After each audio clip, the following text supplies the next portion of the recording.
Assalamualaikum warahmatullahi wabarakatuh. Selamat datang kembali di Poddar, Podcast Darul Armina. Hari ini bersama aku Khadijah, aku akan menemani teman-teman semua untuk mendengarkan cerita baru lagi, ilmu baru lagi dari narasumber kita hari ini. Dan aku spill dulu ya, narasumber kita hari ini Masya Allah ya, dia seorang muslimah, kemudian masih muda, aktif juga. Kemarin terakhir aku lihat di sosmednya dia baru pulang dari Cina. Terus dia juga seorang dosen. Langsung saja aku kenalin, ada Mbak Sally. Halo Mbak Sally. Halo, Assalamualaikum warahmatullahi wabarakatuh. Waalaikumsalam warahmatullahi wabarakatuh. Gimana Mbak Sally, sehat? Alhamdulillah sehat, luar biasa. Alhamdulillah sehat. Ini tadi dari kampus ya Mbak? Iya, dari kampus. Dari kampus langsung meluncur ke ujung sini? Langsung meluncur ke sini. Alhamdulillah langsung ketemu tempatnya. Alhamdulillah. Jauh nih Mbak Sally, dari ujung ke ujung. Ya, betul.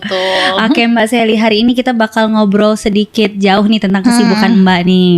Walaupun sebenarnya kita itu temenan, tapi kita jarang ketemu karena sibuk Mbak Sally. Sama-sama. Nggak, lebih sibuk beliau. Jadi Mbak Sally, sebelum kita ngobrol jauh, mungkin boleh kenalan dulu sama teman-teman yang nonton. Oke, perkenalannya apa aja nih? Nama aja? Nama, kesibukannya juga boleh. Oke, nama saya Ratnasari. Apa ya, aktivitas? Kalau dibilang mungkin pernah juga lihat podcast bareng Dijah gitu ya. Jadi aktivitasnya berdakwah yang pertama. Terus sambilannya itu sebagai staf pengajar ya di Universitas Negeri di Bengkulu gitu ya. Kemudian juga sambilannya itu juga ada kegiatannya mengajar di Ganesha Operation, mengajar private juga, dan punya bisnis kecil-kecilan ini Sally Halal Mat. Jadi kecil-kecil tapi rame nih yang dibawa nih. Mengolah berbagai hasil olahan perikanan, pertanian, intinya hasil olahan-olahan dari binaan-binaan hasil penelitian, pengabdian dan selama di Universitas Bengkulu gitu. Seperti itu. Oke, berarti hari ini kita juga bakal membahas, di awal ya kita bakal bahas tentang seputar jurusan yang Mbak Bina. Pertanian ya, benar pertanian, ya? Teknologi Industri Pertanian. Teknologi Industri Pertanian di Universitas Bengkulu. Oke, buat mahasiswa Unip nih nonton nih, ada dosennya nih. Oke, kita masuk ke pertanyaan pertama Mbak. Sebagai dosen pertanian, apa hal paling menarik sekaligus paling menantang dari dunia pertanian saat ini? Oke. Baru pertanyaan pertama langsung itu berat ya Mbak. Ya, oke, tadi mungkin nambahin sedikit dari perkenalan gitu ya. Jadi saya itu backgroundnya S1-nya teknologi hasil perikanan. Nah, kemudian nyambung ke teknologi industri pertanian.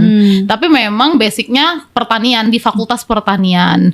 Makanya kalau dibilang tertarik, apa yang menarik gitu kan di industri pertanian? Sebenarnya banyak ya. Artinya kalau kita ngomongin pertanian, artinya ngomongin tentang pangan juga gitu kan. Nah misalnya kalau pangan ya ada lahannya, kemudian bibitnya, pupuknya, kemudian juga hasilnya.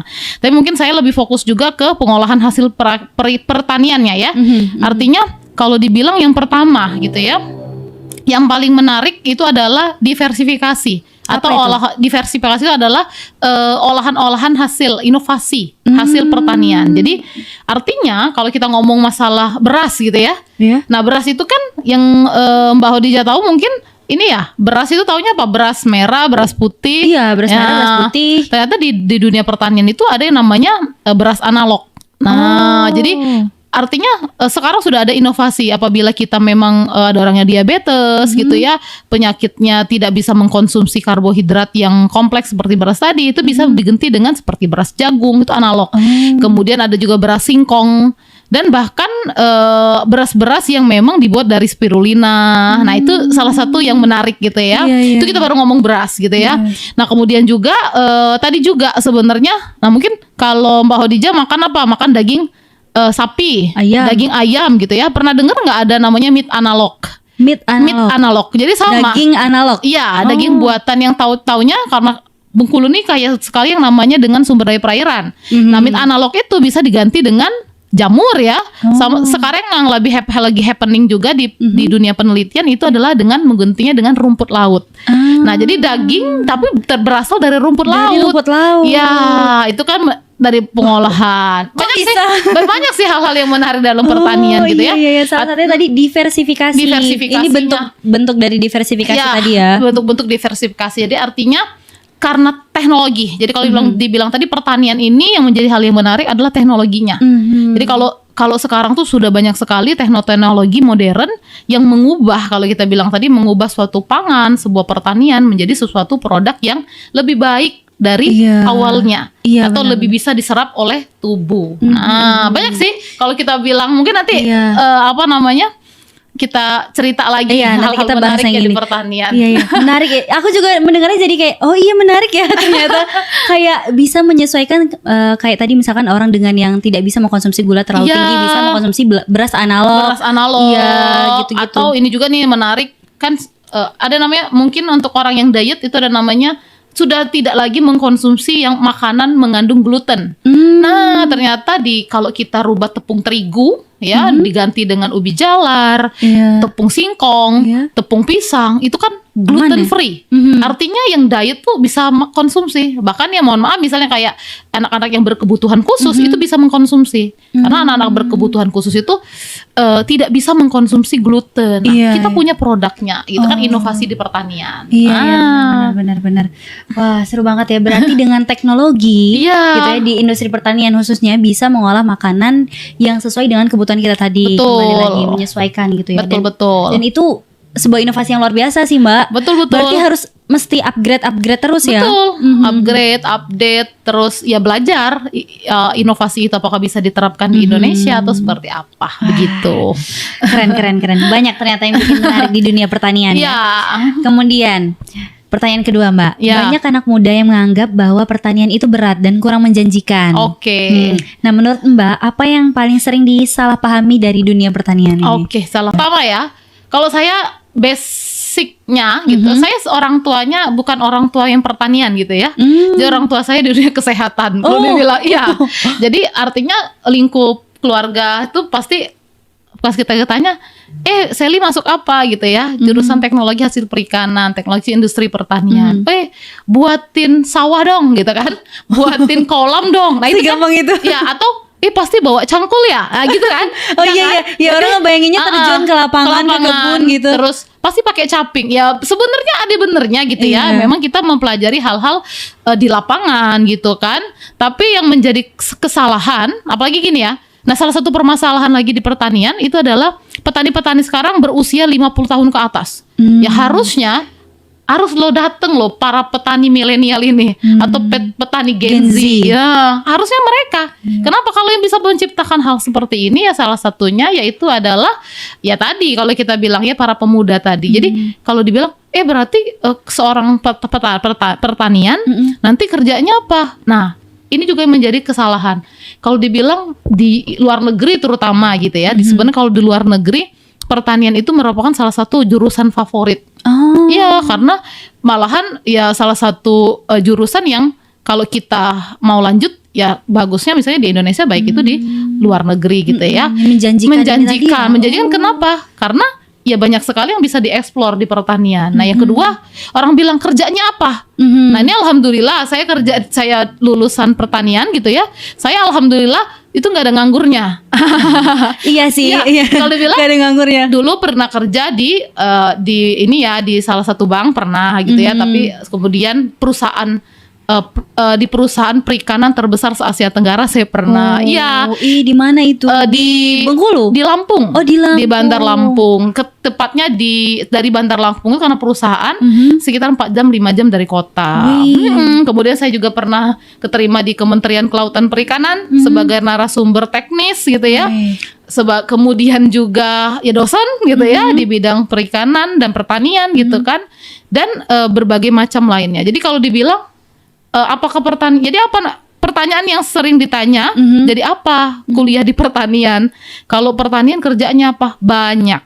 Jadi kita bisa di dunia industri, kita bisa di dunia pendidikan, kita bisa di apalagi ya kalau kita bilang entrepreneur, bisnis. Artinya jurusan pertanian apalagi sekarang banyak pekerjaan-pekerjaan yang mencari tuh semua jurusan. Nah, bahkan saya itu pernah hampir kerja di perusahaan ice cream, kemudian ya di perusahaan kosmetik. Kenapa? Karena di pertanian kita pelajarin itu, terutama di teknologi industri pertanian. Berarti sebenarnya industri pertanian itu cakupannya luas ya? Luas, betul. Bisa ke pangan, bisa ke kosmetik tadi. Di medical delegate, jadi kayak menginformasikan produk-produk kesehatan itu bisa. Bahkan banyak sekali dari alumni-alumni gitu ya, kita itu punya startup yang punya usaha sendiri yang sampai sekarang ya punya perusahaan yang besar di Indonesia. Begitu. Keren. Oke. Next question, Mbak. Oh iya, kan aku lihat di Instagram Mbak, kan kita udah follow-followan tuh. Mbak selain menjadi dosen juga ada apa ya? Let's say bisnis sampingan ya. Ya. Ada Sally Halal Mart yang aku lihat itu produknya banyak banget teman-teman. Teman-teman lihat aja nih. Yang dipajang ini semuanya produk yang ada di Sally Halal Mart, Masya Allah. Beberapa. Boleh nih Mbak Sel dijelasin nih. Aduh, satu-satu nih. Enggak ya? Mungkin keseluruhan aja. Oh ya, keseluruhan. Apa diceritain awal mulanya dulu deh Sally Halal Mart, baru produknya. Jadi mungkin ini ya, ada nggak saya tulis ya? Di sini saya tuliskan Science 2017. Nah, jadi Sally Halal Mart itu memang berawal di tahun 2017. Tepatnya saya masih kerja di perusahaan, ya tadi perusahaan, kalau dibilang itu perusahaan namanya boleh disebut ya? Boleh. Sentral Pertiwi Bahari. Jadi perusahaan Sentral Pertiwi Bahari itu adalah perusahaan udang terbesar se-Asia Tenggara, punya orang Thailand gitu ya. Dulu pernah punya saham orang Indonesia gitu ya. Nah, itu produknya itu adalah Fiesta Seafood dengan Cem Seafood. Nah, jadi produk frozen. Nah, jadi frozen food ya? Ya, udang beku, kemudian olah-olahan bakso ikan, tempura, ebi fry dan lain-lain gitu ya. Nah, 2017 awalnya memang produk-produk ada namanya produk-produk halal gitu ya, seperti pasta gigi, kemudian sampo, sabun, itu punya perusahaan lain awalnya. Nah, kemudian karena saya tertarik dengan bidang pengolahan hasil perikanan gitu ya, dan saya juga sekolahnya itu gitu ya, dan tadi berasal dari perusahaan frozen food tadi, akhirnya kita mulai dari pengolahan hasil perikanan. Jadi all about fishery gitu ya. Jadi semua tentang produk perikanan. Diawali dengan tadi ada yang namanya bakso ikan, ebi fry, tempura, nugget. Itu awalnya seperti itu. Kemudian merambah lagi, saya bertemu dengan teman-teman di kampus saya sebelumnya di universitas di Sumatera Selatan di Palembang.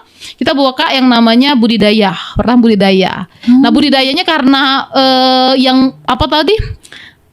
Yang membangun usaha budidaya itu adalah magister, ya, jadi teman-teman menunggu sebelum jadi dosen. Nah, bukalah yang namanya budidaya bioflok, jadi budidaya ikan sehat, jadi ikannya organik. Nah, buatlah akhirnya merambah ke budidaya ikan. Nah, ternyata budidaya ikan tidak selalu mulus ya, pakannya tinggi gitu ya, kemudian juga daya belinya juga rendah.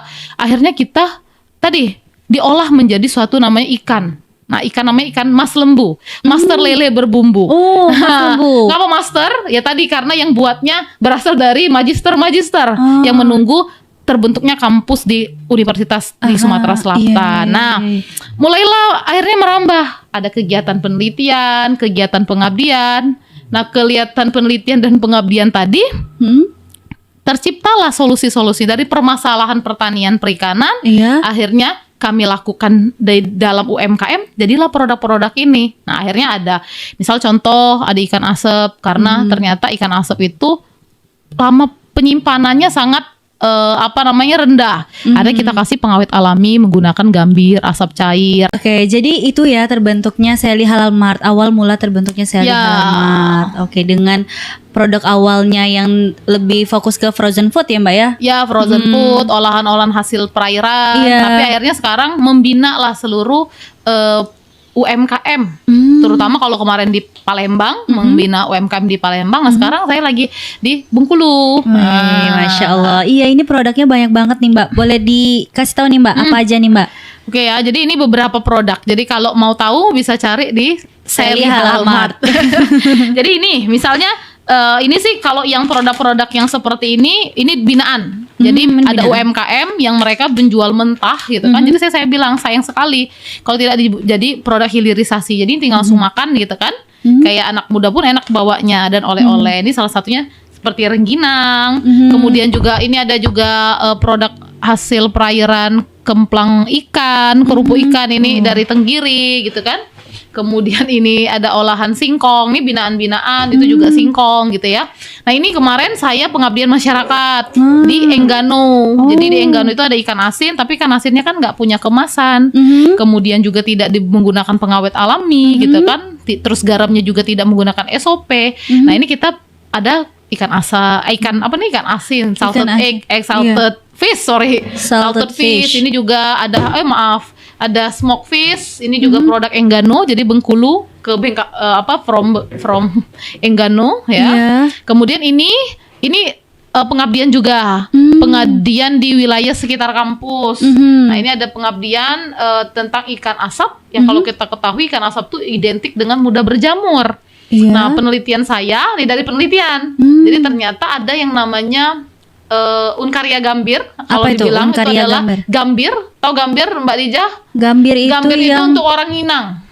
Oh ya, makan sirih bukan? Iya betul. Nah ternyata itu kan yang rasanya agak pahit. Nah ya ternyata ketika saya uji antibakteri salah satu bakteri yang bisa dihambat adalah bakteri perusak makanan. Dan salah satu lagi bisa menghambat bakteri yang namanya Streptococcus mutan. Apa itu? Mbak? Jadi bakteri yang bisa menghambat karies gigi. Jadi ikan asapnya ini selain awet, berpotensi ngawetin gigi. Bagus buat gigi.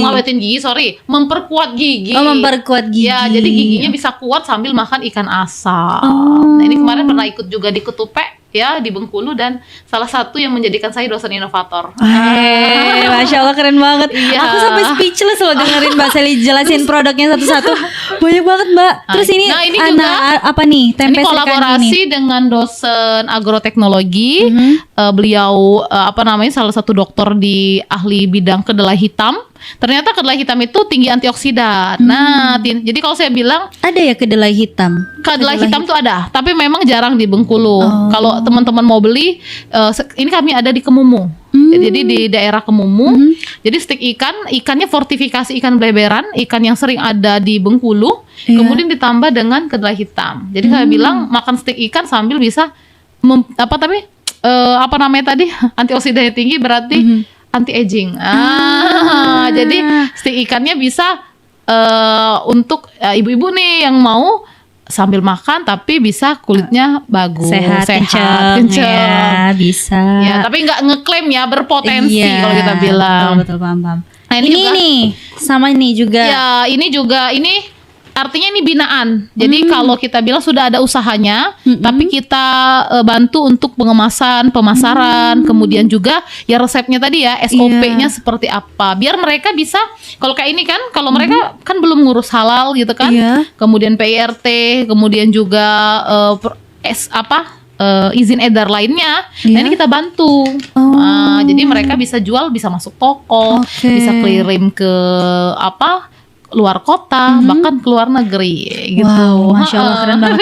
Berarti semua ini itu sebenarnya kalau Mbak Sally bilang tadi binaan ya? Ya, binaan dan hasil dari penelitian dan pengabdian masyarakat. Berarti semua kalau bahasa sehari-hari itu semua resepnya ini sebenarnya dari Mbak, terus teman-teman binaan Mbak yang ngelola gitu. Ya, resep atau bisa juga inovasinya. Iya, inovasinya. Jadi dia udah bikin stick misalnya, dia udah bikin stick. Oh, ternyata saya bilang, gimana kalau ditambahkan ini? Ya tadi fortifikasi atau diversifikasinya. Iya, diversifikasi. Ya, yang bentuknya seperti apa? Yuk kita buat seperti ini. Nah, itu idenya dari kita gitu.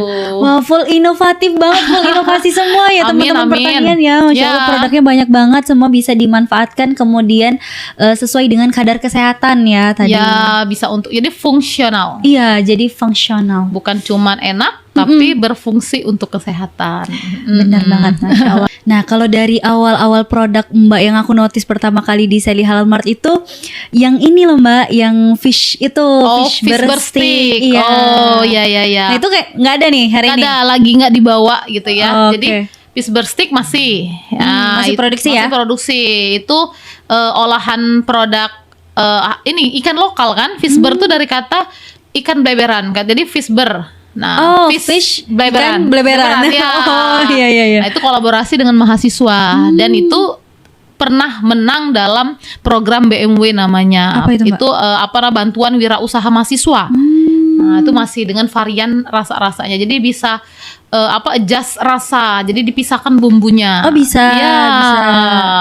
Betul. Bukan langsung yang dicampur Ya, ke betul. sticknya ya, Nah, tapi itu, bisa-bisa ya. betul. Itu teknologinya. Jadi ada teknologi pisah bumbu, jadi bisa rasa sesuai level. Sama ada smart packaging. Jadi ada barcode ketika di scan, Iya. itu ada informasi tentang fish bursti. Ya. Wah, sangat apa ya? Inovatif, modern, apalagi nih, produk Gen Z banget lah. Ya, betul. Iya. Gen Z kan mau sat-set pasti gitu kan. Iya, dan ada digitalnya. Betul. Next lagi Mbak. Ya. Kemarin kan aku lihat tadi kayak aku spill di awal, Mbak baru pulang dari Cina. Oh, iya. kan ya. Kemarin dalam rangka ada agenda apa itu? Belajar kah, penelitian kah, atau emang jalan-jalan? Nah, kalau dibilang belajar sambil jalan-jalan kali ya. Sambil jalan-jalan. Itu berapa lama kemarin Mbak di sana? 1 bulan. Oh, 1 bulan. Ngapain aja tuh Mbak di sana? Jadi alhamdulillah dapat rezeki gitu ya, terpilih gitu ya sebagai salah satu kalau kita bilang kandidat lah ya berangkat untuk belajar pengolahan hasil perikannya juga. Jadi manajemen advance-nya di situ di perikanan. Jadi pengolahan hasil perikanan. Jadi belajar di universitasnya, Dalian University. Dalian University. Jadi itu kalau teman-teman baru tahu ya, Dalian itu adalah salah satu kota di Cina yang kaya dengan sumber daya perairan.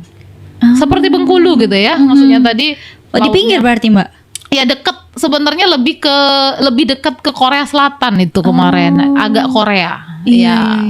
Di Cina Selatan. Jadi selama 1 bulan belajar tentang pengolahan perikanan sesuai jurusan Mbak ya. Iya. Sesuai juga yang Mbak usahakan. Iya, nih, betul. ya kan? Pengolahan Jadi, perikanan semua. Dan ini saya bawa, dan produk ini saya bawa ke Cina kemarin. Dan saya presentasikan ke lause-nya di Dalian Ocean.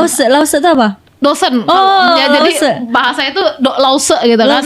Lause. Jadi lausenya dan mencicipi ikan asap dari Enggano. Ya. Apa kata mereka tentang produk Bengkulu? Jadi kan beliau ini juga ya, maksudnya takjub juga ternyata Indonesia awalnya kan mereka taunya kemasannya di Indonesia tuh belum modern. Terus saya bawa, kita udah modern loh, kemasan kita udah berteknologi seperti ini dan bisa berkemasan. Jadi mereka notisnya ke pengawet tadi kan, saya bilang ini menggunakan tadi ya gambir, ternyata gambir ini bisa menghambat Streptococcus mutans tadi, bisa mengawetkan gigi. Mengawetkan gigi terus ya? Menguatkan gigi ya. Nah, ketika menguatkan gigi, ternyata kan ada teknologi. Sebenarnya teknologinya ada pakai mikroenkapsulasi, kemudian ada introduksi. Nah, itu yang menjadi pertanyaan lousenya itu dosennya. Bagaimana Anda bisa yakin dia masuk ke dalam produk ini gitu. Nah, itu yang menjadi ketertarikan mereka dan mereka mau kolaborasi gitu kan untuk penelitian selanjutnya. Begitu. Dan berarti nanti bakal ada kolaborasi lagi. Insya Allah bakal ada kolaborasi lagi. Jadi kemarin bukan cuman ke bukan cuman ke universitasnya, kita juga diajak main ke perusahaan-perusahaan terbesar ya di Cina itu, di Dalian. Rata-rata mengolah hasil perikanan. Rata-rata mereka mengolah hasil perikanan itu kemana Mbak? Nah, kalau mereka kan ke beberapa negara, Eropa, Amerika, bahkan mungkin masuk ke Indonesia juga ya. Dan more informationnya juga, mereka ternyata teripang itu ngambilnya di kita. Teripangnya dari kita. Teripang dari kita. Bahkan diolah jadi apa itu? Kalau mereka sih dijadiin kayak seduhan, kemudian dikonsumsi langsung, dikeringkan sama mereka, dan mereka juga punya budidayanya. Ya, wow. Bahkan ikan beledang kita tuh setara ikan salmon di situ di packaging kayak salmon. Iya. Di sini di asoy aja Mbak, kalau kata orang Bengkulu dia dikiloin, potong-potong asoy. Bahkan kalau banjir bisa 3.000 sekilo katanya beledang di Bengkulu kan? Iya, betul. Iya ya. Datanya gitu. Gak pernah beli ikan langsung. Oke, ternyata beledang sangat pricey ya, bisa dibilang ya. Proper dengan packaging yang proper di sana. Jadi di sana ikan-ikannya hidup fresh, segar. Makanya kalau di Cina itu lebih mahal produk perairan dibandingkan ayam dan daging. Kalau di Cina mereka mengolah perikanannya itu selain ke pangan kemana Mbak? Kalau selain ke pangan, kalau saya lihat itu ke kosmetik dan obat-obatan. Oh ya, itu juga ya salah satu hal yang menarik, ada namanya udang krill. Udang krill. Jadi mereka kalau kita mungkin sekarang masih fish oil, nah dia udah krill oil. Krill oil. Apa Jadi itu, Mbak? udang kecil-kecil berwarna merah. Kalau kita lihat kayak ebi ya. Oh iya. Itu tapi dari Antartika. Antartika.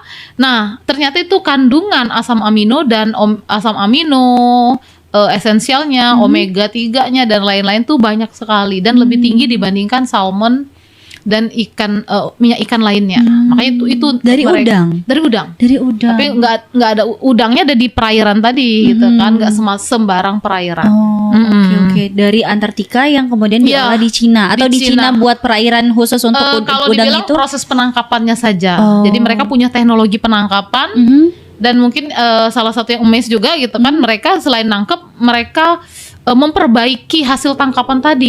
Jadi nggak habis. Jadi siapa yang menangkap, mereka harus memperbaikinya. Nah itu juga teknologinya mereka. Makanya juga biar nggak habis juga ya. Tidak habis dan tidak rusak terumbu karang di sana gitu. Kalau dibilang nggak tamak, nggak rakus gitu ya. Pokoknya mau manfaatnya aja gitu. Iya, tapi harus bertanggung jawab. Ada dirawat responsibility ya. Benar-benar ada responsibility ya. Keren banget. Masya Allah ya. Pasti itu sangat menjadi good insight bagi Mbak ya. Betul. Pas ke Cina kemarin. Keren. Lanjut Mbak. Dari pengalaman Mbak, apa perbedaan paling mencolok antara sistem atau pengelolaan pertanian di Cina dan di Indonesia, khususnya di pengolahan pertanian, perikanan tadi. Satu ya, saya bilang di situ kan jual sayur, jual buahnya tuh harga yang murah. Nah, kenapa di situ ternyata disubsidi oleh negara. Nah, jadi negara mensubsidi ke petaninya sehingga rakyatnya membeli dengan harga yang murah. Sejahtera banget ya sih. Jadi murah banget. Maksudnya harga-harga di situ saya beli itu ya lumayan dengan porsi yang setara resto mungkin sekitar 20-30 ribu satu porsi.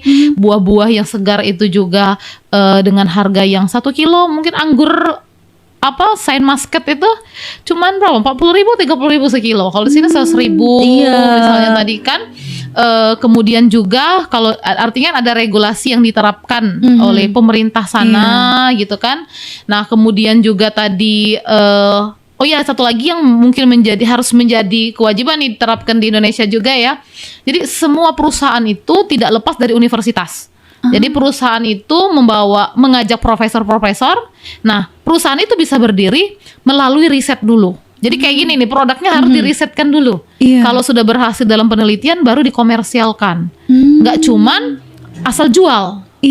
Itu. Jadi jadi kalau dibilang harus ada riset pendahuluan, kemudian dan satu lagi berarti ada peran pemerintah, ada peran negara, ada pemerintah negara, ada peran institusi, universitas dan masyarakatnya dan perusahaan itu sendiri. Jadi semuanya terlibat mendukung. Iya. Berarti di sana itu tertata ya Mbak? Ya tertata, teratur. Apalagi ada pertanyaan teman saya bilang, datanya sama losenya, gimana Prof apabila produknya tidak berkualitas, apa yang dilakukan oleh perusahaan. Kalau tidak berkualitas ya dibuang. Jadi dia hanya menyajikan produk-produk yang berkualitas untuk masyarakatnya. Keren banget. Wow. Next lagi Mbak. Tadi ya. Tadi belum terjawab nih perbedaan paling mencolok antara sistem pengelolaan perikanan di Cina dan di Indonesia. Ya tadi pengelolaannya tadi saya bilang pertama ada peran dari pemerintahnya pemerintahnya, kemudian teknologinya, terutama mereka juga ya high quality-nya dilakukan. Yang kedua juga tadi berdasarkan dari riset. Sebenarnya ada beberapa sudah dilakukan di Indonesia gitu ya. Tapi yang mungkin yang saya agak mencolok tadi ada mereka membuat seperti mekanisme perbaikan di dalam laut. Jadi mereka membuat artifisial terumbu karang. Nah mungkin itu belum dilakukan di Indonesia gitu kan. Mungkin sudah ada, tapi mungkin di Bali hanya ya. Jadi kayak artifisial, belum. Jadi artifisial terumbu karang sehingga ketika sudah rusak atau sudah tidak bisa dipakai lagi akan tumbuh terumbu karang yang baru. Bahkan ini juga mereka punya alat untuk mendeteksi kapan ikan ini bisa ditangkap. Kapan ikan ini siap bertelur. Nah itu ada alatnya. Sedetail saya itu. Lupa ya. Ada nama alatnya kok saya lupa. Padahal saya kasih tahu ke mahasiswa saya. Jadi sedetail itu.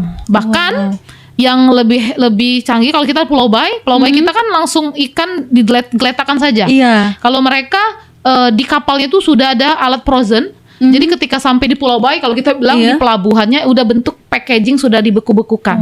Jadi sudah bersih dan langsung beku. Nggak kayak kita mati berkali-kali misalnya. Iya. Jadi sudah beku sampai beku.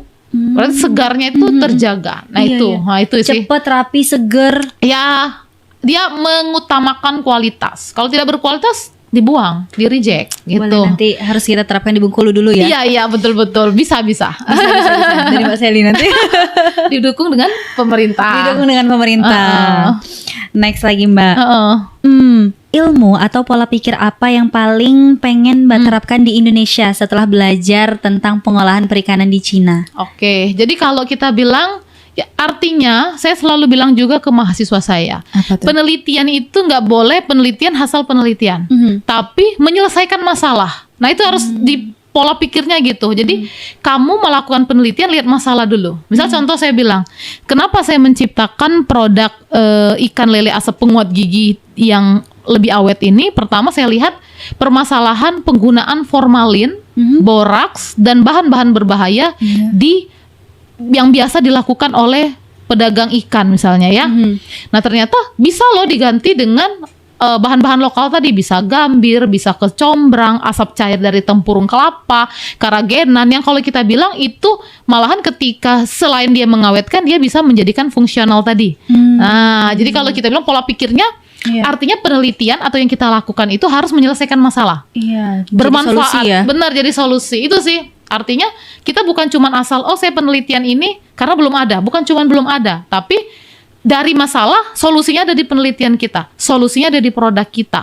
Nah itu sih pola pikirnya. Jadi pola pikirnya harus berangkat dari masalah yang tujuannya untuk memberikan manfaat, solusi. Future-nya itu ada di kita gitu. Nah gitu. Itu pun yang juga Mbak Sally lakukan gitu ya. Betul. Kayak dari produk-produknya itu semuanya berangkat dari sebuah masalah. Kemudian Mbak inovasikan dengan teman-teman dengan ilmu teknologi. Betul. Ilmu teknologinya akhirnya terciptalah semua produk-produk ini yang insya Allah ramah untuk kesehatan. Ya, untuk kesehatan, meningkatkan pendapatan dan lain-lain. Maaf ya saya agak menggebu-gebu tadi. Seru. Semangat kalau jelasin ini. Mas Eli gitu. emang orangnya selalu bersemangat kok teman-teman. Emang jiwa mudanya tuh muda terus. Aku yang lebih muda kayaknya lebih gede. Enggak, harus lebih semangat. Iya, harus lebih bersemangat. Lanjut lagi nih. Pertanyaan terakhir Mbak Sally. Ya. Pesan apa yang pengen Mbak sampaikan untuk muslimah? Karena aku lihat Mbak Sally ini juga cukup aktif untuk kegiatan-kegiatan keagamaan. Kemudian pesan apa yang ingin Mbak sampaikan untuk muslimah muda yang ingin punya ilmu yang tinggi, kemudian pengen mandiri juga secara ekonomi, dan tapi tetap menjaga nilai-nilai Islam. Masya Allah ya, pertanyaannya luar biasa gitu ya. Jadi saya pernah bilang gitu ya, artinya memang untuk apa kita tadi kan saya selalu bilang, untuk apa kita hidup di dunia gitu kan, untuk apa Khadijah menjadi seorang sarjana misalnya, menjadi seorang apa ya sekarang ya, seorang host gitu kan, atau saya hidup di dunia ini untuk apa gitu kan. Kembali lagi kalau kita bilang itu kan apa sih menjadi tujuan, artinya kan kalau kita bilang tujuan kita sebagai manusia menjalani perintah Allah dan menjauhi larangannya. Artinya ketika kamu menjadi seorang mahasiswa gitu kan, artinya mahasiswa ini mahasiswa apa? Artinya mahasiswa yang bisa menyelesaikan masalah tadi. Nah masalah di bidangmu gitu kan, seperti saya misalnya mahasiswanya di bidang pertanian. Jadi carilah masalah-masalah di pertanian yang kalau kita bilang sesuai dengan syariat ya. Nah begitupun saya bilang, saya kalau kita bilang kegiatan-kegiatan ini adalah aksesoris-aksesoris dunia. Yang kalau kita bilang menunggu waktunya kita untuk beribadah, kemudian bermanfaat. Nah artinya ketika kita menjual atau ada produk-produk yang bermanfaat, insya Allah mudah-mudahan mendapatkan pahala. Nah kenapa saya all out gitu ya dengan semua yang saya lakukan? Karena tujuan saya tadi adalah pahala dari Allah. Nah ketika Allah, saya tuh pernah bilang, ketika kita jadi bukan takut dengan siapa, bukan tunduk dengan siapa, tapi takut dan tunduk pada Allah. Nah ketika kita takut dan tunduk kepada Allah, pasti apa yang kita lakukan itu perfect. Maksudnya perfect ini karena Allah. Jadi kenapa saya harus totalitas membina? Karena kalau saya totalitas membina, maka pahala yang saya dapatkan. Nah ini contoh saja kayak rezeki ya. Saya punya binaan di Pekik Nyaring. Beliau awalnya adalah tempe Sri Kandi. Cuma jual tempe biasa, tempe mentah. Iya. Nah kemudian saya beri inovasi, Bu, gimana kalau tempenya kita inovasi menjadi keripik tempe diversifikasi dengan tepung ikan beberan dan ikan belato dan kedelai hitam penggantinya. Dan masya Allah rezekinya dia didatangi sama kalau sekarang lagi happening program MBG ya. Oh iya. Nah, jadi didatangi oleh salah satu staf mungkin MBG. Diambilnya sampel tempe tadi. Nah, ternyata keripik tempe itu diuji lab tinggi protein dan sampai saat ini alhamdulillah yang awalnya mungkin pendapatannya sangat kurang, sekarang kewalahan. Karena apa? Karena yang beli itu semakin lama semakin meningkat, bahkan sudah membuka lapangan pekerjaan. Masya Allah, tuh saya bilang tadi, artinya begitupun saya melakukan pengabdian.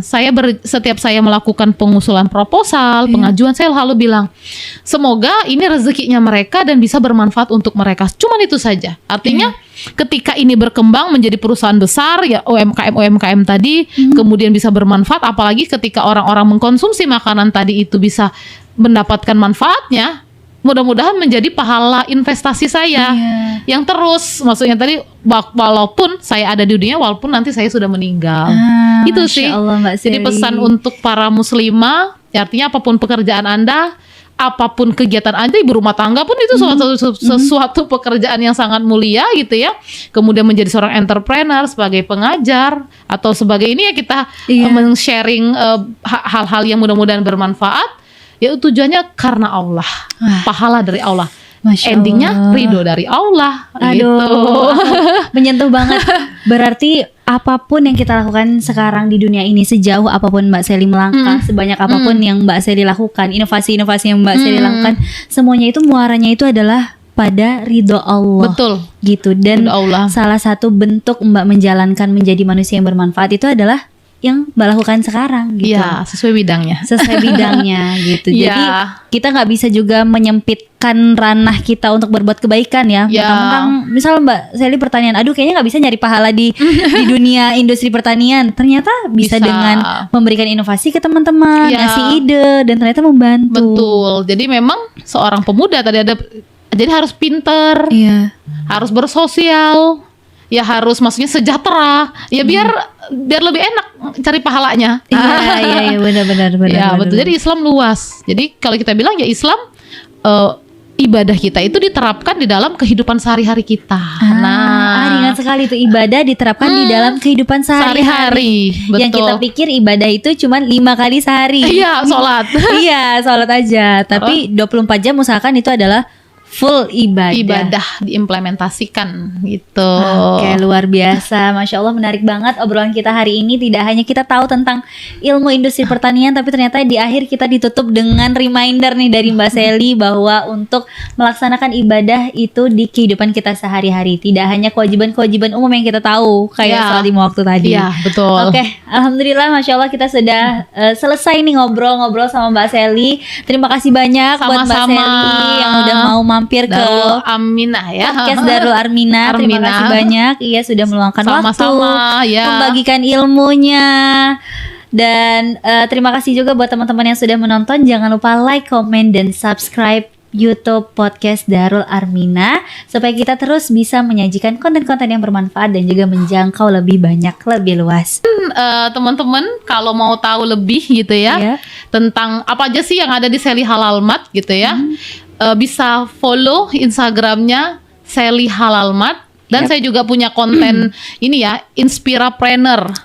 Nah, jadi Sally Ratnasari Inspirapreneur yang kalau teman-teman menyajikan tentang ya kalau yang belajar tentang kewirausahaan, kemudian juga belajar beberapa resep-resep dan ada beberapa teknologi-teknologi yang saya share di media sosial. Saya juga punya buku. Ya, saya juga punya buku di bidang kewirausahaan. Kemudian juga kemarin tentang penelitian-penelitian saya, jadi penggunaan pengawet-pengawet dari berbahan bahan hasil pertanian, perikanan. Ini juga ada logistik perikanan.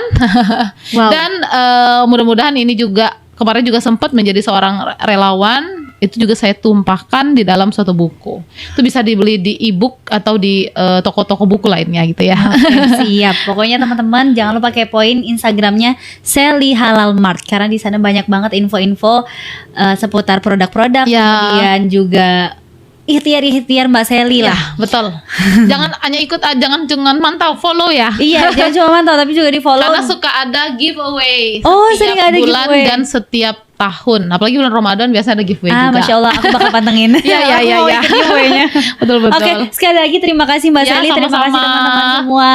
Sampai jumpa di episode selanjutnya. Ya.